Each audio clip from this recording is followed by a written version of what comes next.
നമ്മുടെ ഇന്നത്തെ സദ്യ റെസിപ്പി എന്ന് പറയുന്നത് വീണ്ടും ഒരു പായസമാണ്, നമ്മുടെ അവൽ പായസം. രണ്ട് രീതിയിൽ നമുക്ക് അവൽ പായസം ഉണ്ടാക്കാം. നമ്മുടെ ശർക്കരയും തേങ്ങാപ്പാലും ചേർത്തിട്ടും അതുപോലെ തന്നെ പാൽപ്പായസമായിട്ടുള്ള രീതി നമ്മൾ നേരത്തെ ചെയ്തിട്ടുണ്ട്. ഇതിപ്പോൾ ശർക്കരയും തേങ്ങാപ്പാലൊക്കെ ചേർത്തിട്ടാണ് ചെയ്യുന്നത്. പിന്നെ എൻ്റെതായിട്ടുള്ള കുറച്ച് കാര്യങ്ങളും കൂടി ഉൾപ്പെടുത്തുന്നുണ്ട്. അപ്പോൾ നിങ്ങൾക്ക് ആ രീതി ഇഷ്ടമായി എന്നുണ്ടെങ്കിൽ ഒന്ന് കമൻറ്റ് ചെയ്യാം കേട്ടോ വീഡിയോയുടെ താഴെ. ഉണ്ടാക്കി കഴിച്ചു കഴിഞ്ഞിട്ട് എന്താണെന്ന് വെച്ചാൽ ഉണ്ടാക്കി കഴിച്ചാലേ അതിൻ്റെ ടേസ്റ്റ് അറിയാൻ പറ്റുള്ളൂ. ഞാൻ പറഞ്ഞതുകൊണ്ട് മാത്രം ആ ടേസ്റ്റ് അറിയില്ല.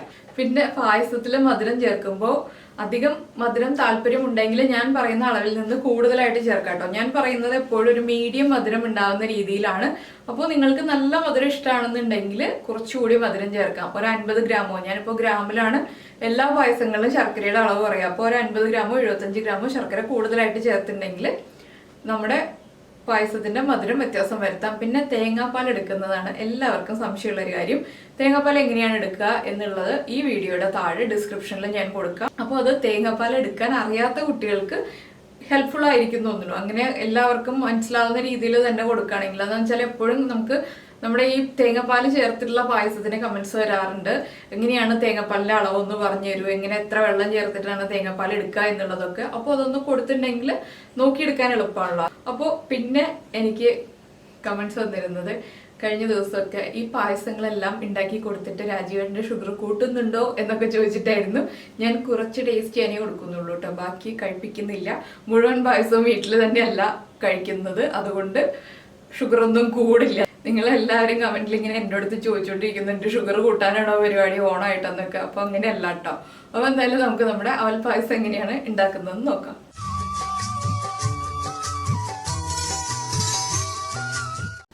നമുക്ക് നമ്മുടെ അവൽ പായസത്തിൻ്റെ ഇൻഗ്രീഡിയൻസ് നോക്കാം. ഞാനിപ്പോൾ ഒരു 175 ഗ്രാം അവലെടുത്തിട്ടുണ്ട്. ഇതിലേക്കായിട്ട് 350 ഗ്രാം ശർക്കര എടുത്തിട്ടുണ്ട് കേട്ടോ. നല്ല മധുരം ഉള്ള പായസമാണ്. അപ്പോൾ നിങ്ങൾക്ക് ഇത്രയും മധുരം വേണ്ടാന്നുണ്ടെങ്കിൽ മധുരം കുറയ്ക്കാം. പിന്നെ തേങ്ങയുടെ 2-ാം പാലും 1-ാം പാലും എടുത്തിട്ടുണ്ട്. ഇത് കപ്പ് അളവിൽ പറയുകയാണെങ്കിൽ 8 കപ്പ് 2-ാം പാലും 1.5 കപ്പ് 1-ാം പാലുമാണ്. ഇല്ലെങ്കിൽ നിങ്ങൾക്ക് 1.5 തേങ്ങ എടുത്തിട്ട് പിഴിഞ്ഞ് പാലെടുക്കാം. അത് 2 രീതിയിൽ പറഞ്ഞു എന്ന് മാത്രമേ ഉള്ളൂ. എന്താണെന്ന് വെച്ചിട്ടുണ്ടെങ്കിൽ ഞാൻ ചില പായസം ചെയ്യുമ്പോൾ എനിക്ക് കമൻറ്റ്സ് വരാറുണ്ട്, ചേച്ചി ഇത് തേങ്ങയുടെ അളവ് പറയുകയാണെങ്കിൽ കുറച്ചുകൂടി എളുപ്പമായിരുന്നു എന്ന്. ചിലപ്പോൾ കമൻറ്റ്സ് വരാറുണ്ട് തേങ്ങാപ്പാലിൻ്റെ അളവ് പറയുകയാണെങ്കിൽ എളുപ്പമായിരുന്നു എന്ന്. അപ്പോൾ അതുകൊണ്ടാണ് ഞാൻ 2ഉം പറഞ്ഞത്. അപ്പോൾ ഏറ്റവും ആദ്യം ചെയ്യേണ്ടത് നമ്മുടെ ശർക്കര പാനി റെഡിയാക്കണം. പിന്നെ ഞാൻ ഇതിലേക്ക് ഒരു ഇൻഗ്രീഡിയൻറ്റ് ചേർക്കുന്നുണ്ട്. നിങ്ങൾക്ക് താല്പര്യമുണ്ടെങ്കിൽ ചേർക്കാം, താല്പര്യമില്ലെങ്കിൽ ചേർക്കണ്ട. അവൽ പായസത്തിന് കുറച്ചുകൂടി ടേസ്റ്റ് കൂടാനായിട്ട് ഞാൻ ഇടയ്ക്ക് അടപ്പായസത്തിലും ചേർക്കാറുണ്ട്. അത് ചേർക്കുമ്പോൾ പറയാം കേട്ടോ എന്താണെന്നുള്ളത്. അങ്ങനെ നിങ്ങൾ ഒരു പ്രാവശ്യം ചെയ്ത് നോക്കൂ, നന്നായിട്ട് ഇഷ്ടപ്പെടും. അപ്പോൾ ഞാൻ ഈ ശർക്കര ആദ്യം മെൽറ്റ് ചെയ്തെടുക്കട്ടെ. സാധാരണ ശർക്കര പാനി ഉണ്ടാക്കുന്നതിനേക്കാൾ കുറച്ചുകൂടി വെള്ളം ചേർത്തിട്ടാണ് നമ്മൾ അവൽ പായസത്തിന് ശർക്കര പാനി ഉണ്ടാക്കുക. സാധാരണ നമ്മൾ 1/2 കപ്പോ 3/4 കപ്പോ വെള്ളമൊക്കെയാണ് ചേർക്കുക. ഞാനിപ്പോൾ ശർക്കര പാനി ആക്കാൻ പോകുന്നത് 1.25 കപ്പ് വെള്ളം ചേർത്തിട്ടാണ്. അപ്പോൾ ആദ്യം ശർക്കര പാനി റെഡിയാക്കട്ടെ. ഇപ്പോൾ ഇതാ ഞാൻ ശർക്കരപ്പാനി റെഡിയാക്കി മാറ്റി വെച്ചിട്ടുണ്ട്. ഇനിയിപ്പോൾ നമുക്ക് ഉരുളിയിലേക്ക് കുറച്ച് നെയ്യ് ആഡ് ചെയ്യാം. നെയ്യുടെ അളവൊക്കെ നിങ്ങളുടെ ഇഷ്ടത്തിന് ചേർക്കുക കേട്ടോ. എന്താണെന്ന് വെച്ചാൽ പലർക്കും പല ഇഷ്ടമായിരിക്കുമല്ലോ. ചില ആളുകൾക്ക് നെയ്യ് കൂടുതൽ ഇഷ്ടമായിരിക്കും, ചില ആളുകൾക്ക് നെയ്യ് അത്ര താല്പര്യം ഉണ്ടാവില്ല. അപ്പോൾ ഞാനിപ്പോൾ ഒരു 2.5 ടേബിൾ സ്പൂൺ നെയ്യ് ചേർത്തിട്ടുണ്ട്. നെയ്യ് ഒന്ന് മെൽറ്റായി തുടങ്ങുമ്പോൾ ഉടനെ തന്നെ നമുക്ക് അവൽ ചേർക്കാം. നെയ്യ് വല്ലാതെ അങ്ങ് ചൂടായി പോകരുത്. ഇത് വൈറ്റ് അവലിനേക്കാൾ നമ്മുടെ ഈ റെഡ് അവലാണ് കേട്ടോ കുറച്ചുകൂടി ഈ പായസത്തിന് നല്ലത്. വൈറ്റ് അവൽ ഉപയോഗിച്ചും ഉണ്ടാക്കാം, ഉണ്ടാക്കുന്നതിൽ കുഴപ്പമൊന്നുമില്ല. ഇനി നമ്മൾ മീഡിയം ഫ്ലെയിമിലിട്ടിട്ട് ഈ അവലൊന്ന് റോസ്റ്റ് ആയി വരുന്നത് വരെ ഇളക്കി കൊടുക്കുക. ഒരുപാടങ്ങ് ക്രിസ്പി ആയി പോകണ്ട.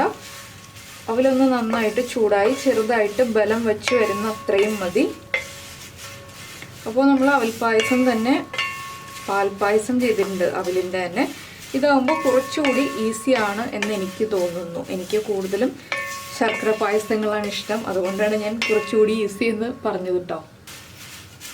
അവൽ ഇളക്കിക്കൊണ്ടിരിക്കുമ്പോൾ ഇതുപോലൊരു കിലുങ്ങുന്ന ശബ്ദം കേട്ട് തുടങ്ങും. അപ്പോൾ നന്നായിട്ട് ആ ഒരു സൗണ്ട് കേൾക്കുന്നത് വരെ ഒന്ന് ഇളക്കി കൊടുക്കുക. 1-2 മിനിറ്റ് മതി കേട്ടോ, ഒരുപാട് സമയം വേണ്ട. എന്താണെന്ന് വെച്ചാൽ ഇപ്പോൾ തന്നെ നമ്മൾ തേങ്ങാപ്പാൽ ചേർത്ത് ശർക്കരപ്പാനിയൊക്കെ ചേർത്ത് വരട്ടിയിട്ടുണ്ടെങ്കിൽ അവൽ അലിഞ്ഞു പോകും. നമുക്ക് പായസത്തിൽ ഒട്ടും തന്നെ അവലുണ്ടാവില്ല. അപ്പോൾ കുറച്ച് ബലം വന്നിട്ടാണ് നമ്മൾ ശർക്കരപ്പാനിയും തേങ്ങാപ്പാലൊക്കെ ചേർക്കുന്നതെങ്കിൽ കുറച്ചുകൂടി ആ പായസത്തിൽ അവൽ ഇടയ്ക്കൊന്ന് കാണാനും കിട്ടും. പക്ഷെ സാധാരണ നമ്മുടെ ഗോതമ്പ് പായസം പോലെ അങ്ങനെ ഗോതമ്പ് കാണുന്നത് പോലെ തന്നെ കാണില്ല കേട്ടോ. അത് അവലാവുമ്പോൾ എല്ലാവർക്കും അറിയില്ല വളരെ സോഫ്റ്റ് ആണെന്നുള്ളത്. നമ്മൾ ആദ്യം അവൽ ചേർത്തിട്ട് ഇളക്കുമ്പോൾ വിചാരിക്കും അയ്യോ നെയ്യ് വളരെ കുറവാണോ, കൂടുതൽ നെയ്യ് ചേർത്താലേ അവലിലേക്ക് പിടിക്കുള്ളൂ എന്ന് വിചാരിക്കും. പക്ഷെ നമ്മൾ നന്നായിട്ട് ഇളക്കിക്കൊണ്ടിരിക്കുമ്പോൾ അവലിൻ്റെ എല്ലാ ഭാഗത്തേക്കും നെയ്യ് പിടിച്ചോളും. അത് ഓർത്തിട്ട് നിങ്ങൾ ആദ്യമേ തന്നെ കുറേ നെയ്യൊന്നും ഒഴിക്കേണ്ട, ആവശ്യത്തിന് മാത്രം നെയ്യ് ചേർക്കുക. പിന്നെ പായസമാകുമ്പോൾ നെയ്യ് ചേർത്താലേ പെർഫെക്റ്റ് ടേസ്റ്റ് ആവുള്ളൂ. പോകണ്ടോ ഈ ഒരു പാകമാകുമ്പോൾ ഒരു 3 മിനിറ്റായി ഞാൻ മീഡിയം ഫ്ലെയിമിൽ വെച്ചിട്ട് ഇളക്കിക്കൊണ്ടിരിക്കുന്നു. അപ്പോൾ ഇനി നമുക്ക് ഇതിലേക്ക് ഇനി ശർക്കരപ്പാനി ചേർക്കാം.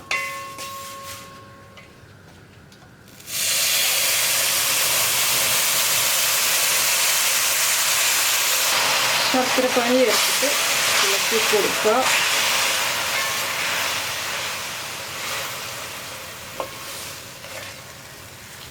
ഇനി ഈ ശർക്കരപ്പാനി നമ്മുടെ അവലിലേക്ക് നന്നായിട്ട് പിടിച്ചു വരണം.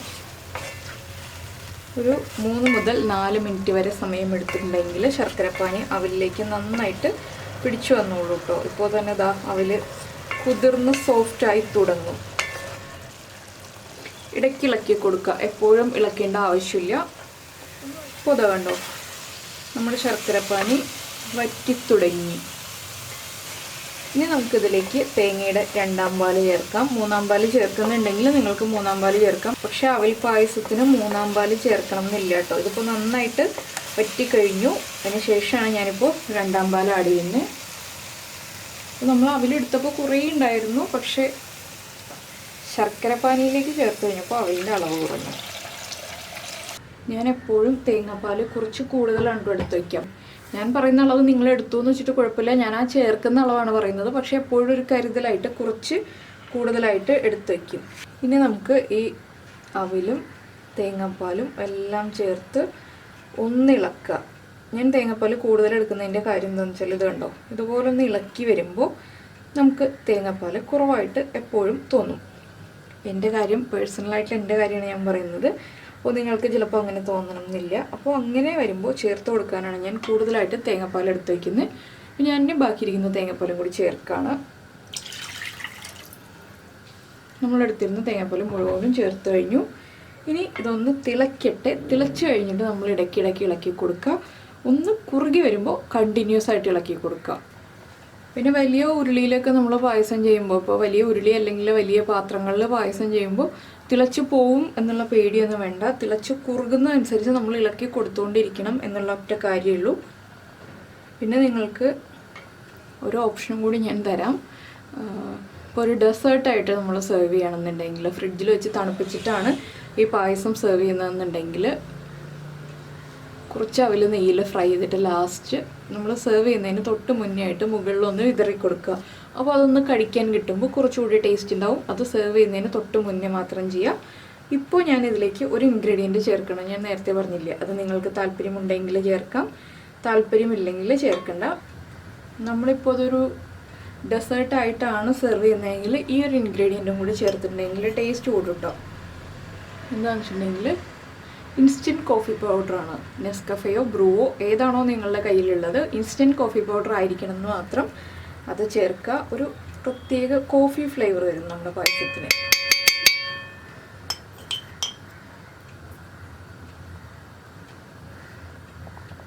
അത് കോഫി ഇഷ്ടമുള്ള ആളുകൾക്ക് കുറച്ചുകൂടി ഇഷ്ടമായിരിക്കും ഇങ്ങനെയുള്ളൊരു പായസം ചെയ്തു കൊടുത്തിട്ടുണ്ടെങ്കിൽ. ഇത് ഓപ്ഷണലാണെന്ന് ഞാൻ വീണ്ടും പറഞ്ഞു. ട്രഡീഷണൽ റെസിപ്പിയിൽ നമ്മൾ ഈ കോഫി പൗഡർ ചേർക്കാറില്ല. പക്ഷെ ഞാൻ അടപ്പായസത്തിലും, അതായത് നമ്മുടെ അടപ്രഥമനിലും ഈ അവൽ പായസത്തിലൊക്കെ ചേർക്കും കേട്ടോ. പിന്നെ ഞാനിപ്പോൾ ഇതിലേക്ക് കുറച്ച് ചുക്കുപൊടി ചേർക്കുന്നുണ്ട് കേട്ടോ. സാധാരണ നമ്മൾ ഏലക്കപ്പൊടിയാണ് ചേർക്കാറുള്ളത്. പക്ഷേ ചില പായസങ്ങൾക്ക് ചുക്കുപൊടിയും കൂടി ചേർത്താലേ ടേസ്റ്റ് ആവുള്ളൂ. ഇപ്പോൾ ഒരു 1/4 ടീസ്പൂൺ ചുക്കുപൊടി ചേർത്തിട്ടുണ്ട്. ഇനി നമ്മൾ വീണ്ടും ചേർക്കും. വീണ്ടും തിളക്കട്ടെ, കുറുകട്ടെ. ഒരുപാട് അങ്ങ് ഓവറായിട്ട് കുറുകി പോകണ്ട. എന്താണെന്ന് വെച്ചാൽ നമ്മുടെ പായസത്തിൻ്റെ കൺസിസ്റ്റൻസി മാറിപ്പോവും. വളരെ ഈസി അല്ലേ അവൽ പായസം. ഇപ്പോൾ മറ്റുള്ള നമ്മുടെ ഗോതമ്പ് പായസം പോലെ അല്ലെങ്കിൽ അടപ്രഥമൻ പോലെ പാലട പോലെ അടയോ ഗോതമ്പോ ഒന്നും കുക്ക് ചെയ്യാതെ തന്നെ നമുക്ക് ഒന്ന് നെയ്യിൽ ഒന്ന് ഫ്രൈ ചെയ്യുക, ശർക്കരപ്പാനി ചേർക്കുക, രണ്ടാം പാലെടുക്കുക. ഒന്നാം പാലെടുക്കുക എന്ന് പറഞ്ഞാൽ വലിയ ബുദ്ധിമുട്ടുള്ള കാര്യമൊന്നുമല്ല കേട്ടോ, വളരെ ഈസിയാണ്. ഞാനിങ്ങനെ പറയുമ്പോൾ എനിക്ക് പലപ്പോഴും കമൻറ്റ്സ് വരാറുണ്ട്, ചേച്ചിക്ക് എന്താണ് ഈ പാലെടുക്കുമ്പോൾ ഇത്ര ഈസി എന്ന് പറയുന്നത്, ഞങ്ങളൊക്കെ കഷ്ടപ്പെടുന്നുണ്ട്, തേങ്ങാപ്പാൽ പിഴിയുന്ന റെസിപ്പികൾ താല്പര്യമില്ല എന്ന് പറഞ്ഞിട്ട്. പക്ഷേ പണ്ടൊക്കെ എനിക്ക് അങ്ങനെ തോന്നിയിരുന്നു. പിന്നെ നമ്മൾ കുക്കിംഗ് എൻജോയ് ചെയ്തിട്ട് ചെയ്യുമ്പോൾ തേങ്ങാപ്പാൽ എടുക്കുക എന്ന് പറഞ്ഞാൽ എനിക്കൊരു ബുദ്ധിമുട്ടായിട്ട് ഇതുവരെ തോന്നിയിട്ടില്ല. ആദ്യമൊക്കെ തോന്നുമായിരുന്നു. പണ്ടൊക്കെ പായസം ഉണ്ടാക്കുമ്പോൾ അയ്യോ തേങ്ങാപ്പാൽ എടുക്കണം അല്ലോ എന്ന് വിചാരിച്ചിട്ട് ഞാൻ മടി പിടിച്ചിട്ടുണ്ട് പായസം ഉണ്ടാക്കാൻ. പക്ഷേ പായസത്തിൻ്റെ ടേസ്റ്റ് ഓർക്കുമ്പോൾ എല്ലാ മലയാളികളും പായസം ഉണ്ടാക്കി പോകില്ലേ. അതാ കുറുകി തുടങ്ങുന്നുണ്ട്, ഒന്നുകൂടി ആവട്ടെ. അപ്പോൾ നമുക്ക് നമ്മുടെ ഒന്നാം പാലും കൂടി ചേർക്കാം. അപ്പോൾ ഇതാ നമ്മുടെ പായസം കുറുകി കേട്ടോ, നന്നായിട്ട് കുറുകി വരുന്നുണ്ട്. ഇനി നമ്മൾ ഒന്നാം പാല് ചേർത്ത് കഴിഞ്ഞിട്ട് ചൂട് മാറി വരുമ്പോൾ വീണ്ടും കുറുകി വരും. അപ്പോൾ അത് കണ്ടോ, അവിലൊക്കെ ഇതുപോലെ ചെറിയ തരികൾ പോലെ കാണാൻ കിട്ടുള്ളൂ. പക്ഷേ ഇത് നമ്മൾ ഈ കോഫി പൗഡർ ചേർത്തിട്ട് തന്നെയാണ് ചെയ്യുന്നതെങ്കിൽ എന്ത് പായസമാണെന്ന് പെട്ടെന്ന് ആർക്കും മനസ്സിലാവില്ല എന്നുള്ളൊരു പ്ലസ് പോയിൻ്റ് ഉണ്ട്. അപ്പോൾ നമുക്കിനി ഇതിലേക്ക് ഒന്നാം പാല് ചേർക്കാം. ഒന്നാം പാല് ചേർക്കുമ്പോൾ ഇളക്കി കൊടുക്കണം. അത് എല്ലാ പായസങ്ങൾക്കും അങ്ങനെ തന്നെയാണ്.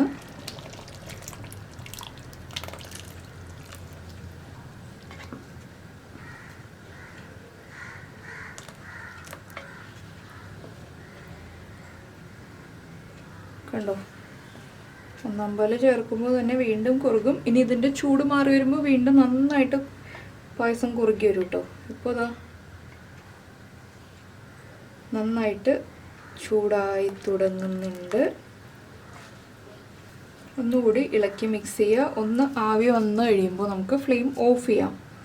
എത്ര സമയം എടുത്തു? ഞാനൊരു അരമണിക്കൂർ ആയിട്ടുള്ള പായസം ഉണ്ടാക്കാൻ മുഴുവനായിട്ടും എടുത്തിട്ട് നമ്മുടെ ശർക്കരപ്പാനി ഉണ്ടാക്കാൻ തുടങ്ങിയപ്പോൾ മുതലുള്ള ടൈം പറയുകയാണെങ്കിൽ അരമണിക്കൂറിനുള്ളിൽ ഇതാ പായസം റെഡി ആയി കഴിഞ്ഞു കേട്ടോ. പിന്നെ തേങ്ങാപ്പാൽ ഞാൻ നേരത്തെ റെഡിയാക്കി വെച്ചിരുന്നതാണ്. നേരത്തെ മീൻസ് ഞാനിപ്പോൾ വീഡിയോ ഷൂട്ട് ചെയ്യുന്നതിന് തൊട്ട് മുന്നേയായിട്ട് തേങ്ങാപ്പാൽ പിഴിഞ്ഞെടുത്തുള്ളതാണ്. അതൊരു 10 മിനിറ്റ് എടുത്തു. മാക്സിമം 10 മിനിറ്റ് മതി തേങ്ങാപ്പാൽ, 10 മിനിറ്റ് പോലും വേണ്ടാന്ന് തോന്നുന്നു. അപ്പോൾ നമ്മുടെ പായസം നന്നായിട്ട് ആവി വരുന്നുണ്ട്. ഇപ്പോൾ ഇനി നമുക്കിതിലേക്ക് നമ്മൾ പൊടിച്ചു വെച്ചിരിക്കുന്ന ഏലക്കപ്പൊടി, ഇതൊക്കെ നിങ്ങളുടെ ഇഷ്ടത്തിന് ചേർക്കാം കേട്ടോ. ഞാനിപ്പോൾ ഒരു 3/4 ടീസ്പൂൺ ഏലക്കപ്പൊടി ചേർക്കുന്നുണ്ട്. അതുപോലെ തന്നെ ഒരു 2 പിഞ്ച് ചുക്കുപൊടിയും ചേർക്കുന്നുണ്ട്. 2 പിഞ്ചേ ഉള്ളൂ. ആദ്യം നമ്മൾ ചുക്കുപൊടി ചേർത്തിട്ടുണ്ട്. ഇതൊന്ന് ചേർത്ത് ഇളക്കുക. ഇനി നമുക്കിതിലേക്ക് തേങ്ങാക്കൊത്ത് ഫ്രൈ ചെയ്ത് ചേർക്കണമെങ്കിൽ തേങ്ങാക്കൊത്ത് ചേർക്കാം. നമ്മുടെ കാഷ്യൂനട്ടും റൈസിൻസും ചേർക്കണമെങ്കിൽ അത് ചേർക്കാം. ഏതാണോ നിങ്ങൾ ചേർക്കുന്നത് അത് ഫ്രൈ ചെയ്ത് ചേർക്കാം. അപ്പോൾ ഞാൻ കാഷ്യൂനട്ടും റൈസിൻസാണ് ഫ്രൈ ചെയ്യാൻ പോകുന്നത്. അപ്പോൾ ഇതാ നമ്മുടെ നെയ്യ് ചൂടാവുന്നുണ്ട്. ഞാൻ ഇതിലേക്ക് കാഷ്യൂനട്ട് ആഡ് ചെയ്യാൻ പോകുന്നു. നെയ്ക്കും കാഷ്യൂനട്ടിനും റൈസിൻസിനും ഞാൻ അളവ് പറയില്ല, അത് നിങ്ങളുടെ ചോയ്സ് അനുസരിച്ച് വ്യത്യാസം വരുത്താം. കാഷ്യൂനട്ട് ഒന്ന് കളർ ചേഞ്ച് ആയി വരട്ടെ. ലോ ഫ്ലെയിമിൽ വെച്ചിട്ടുള്ളൂ. അപ്പോൾ ഇവിടെ ഇപ്പോൾ കുറച്ച് ദിവസങ്ങളായിട്ട് പായസം തന്നെയാണ് കേട്ടോ ഞാനിപ്പോൾ ഉണ്ടാക്കുന്നത്. 2-3 പായസങ്ങളായി അടുപ്പിച്ചുണ്ടാക്കിക്കൊണ്ടിരിക്കുന്നത്. ഇപ്പം എന്താണെന്ന് വെച്ചാൽ ഓണത്തിന് ഞാൻ ഒരു പായസമൊക്കെ ഉണ്ടാക്കുള്ളൂ. അധികം റെസിപ്പീസ് ഒന്നുമില്ല കേട്ടോ. ഓണം എന്ന് പറയുമ്പോൾ ഓണം സെലിബ്രേഷന് ഓണം സദ്യ ഉണ്ടാവും, പൂക്കളം ഇടും. ഇത് രണ്ടാണ് ഞങ്ങളുടെ മെയിൻ സെലിബ്രേഷൻ. ഓണക്കോടി എന്ന് പറഞ്ഞിട്ട് ഈ പ്രാവശ്യം എടുത്തിട്ടില്ല. എന്താണെന്ന് വെച്ചാൽ ഓണം കഴിഞ്ഞ് 3 ദിവസം കഴിയുമ്പോൾ ചിറ്റിയുടെ മോൻ്റെ കല്യാണമാണ്. അപ്പോൾ ഞാൻ ഇടയ്ക്ക് പറയാറുണ്ടല്ലോ, കല്യാണത്തിന് ഡ്രസ്സൊക്കെ എടുക്കുന്നതുകൊണ്ട് ഓണത്തിനും കൂടി ഡ്രസ്സ് എടുക്കണ്ട എന്നെല്ലാവരും തീരുമാനിച്ചു. വീട്ടിൽ ആരും എടുത്തിട്ടില്ല. വീട്ടിൽ മീൻസ് ഞങ്ങൾ കസിൻസ് ആരും എടുത്തിട്ടില്ല. എല്ലാവരും കല്യാണത്തിനുള്ള ഡ്രസ്സുകളായിട്ടാണ് എടുത്തിരിക്കുന്നത്. എല്ലാ വർഷവും ഓണക്കോടി എടുക്കാറുണ്ടെങ്കിലും ഓണക്കോടി ഇടുക എന്നുള്ള അങ്ങനെ ഒരു പതിവൊന്നുമില്ല കേട്ടോ. നമ്മുടെ ഓണം എന്ന് പറഞ്ഞാൽ തൃപ്പൂണിത്തുറക്കാരുടെ ഓണം എല്ലാവർക്കും അറിയാവുന്നതായിരിക്കും. അത്തച്ചമയം പിന്നെ പൂക്കള മത്സരം അങ്ങനെ തുടങ്ങിക്കഴിഞ്ഞാൽ പിന്നെ ഓണത്തിൻ്റെ കലാപരിപാടികൾ എല്ലാം നടക്കുന്നുണ്ട്. അപ്പോൾ ഒന്ന് തൃപ്പൂണിത്തുറ ഇറങ്ങണം എന്ന ആഗ്രഹം ഉണ്ടാവും. നല്ല സെറ്റും മുണ്ടൊക്കെ ഡിസ്പ്ലേ ഇട്ടുണ്ടാവും. അപ്പോൾ അതൊക്കെ ഒന്ന് നോക്കണം. പക്ഷെ സമയം കിട്ടുന്നില്ല,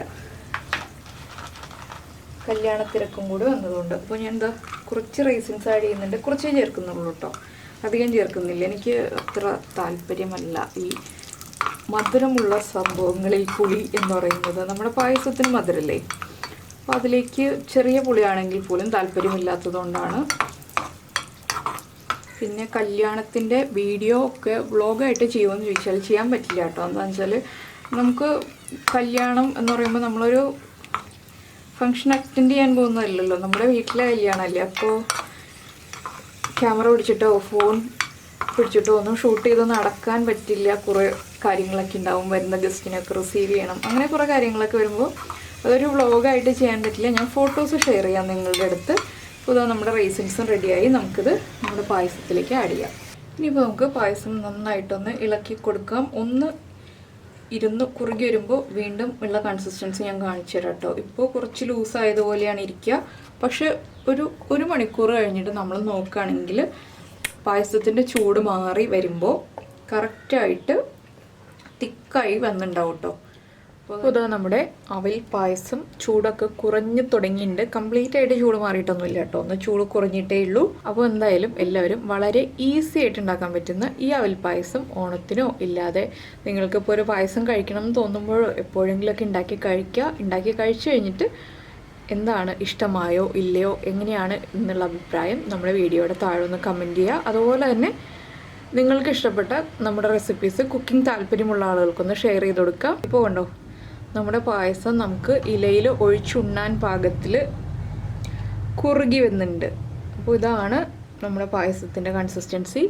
അപ്പോൾ എന്തായാലും എല്ലാവരും പായസം ഇഷ്ടമായെങ്കിൽ നമ്മുടെ വീഡിയോ ഒന്ന് ലൈക്ക് ചെയ്യുക. അപ്പോൾ നമുക്ക് നമ്മുടെ അടുത്ത റെസിപ്പിയുമായിട്ട് അടുത്ത ദിവസം കാണാം. ബൈ.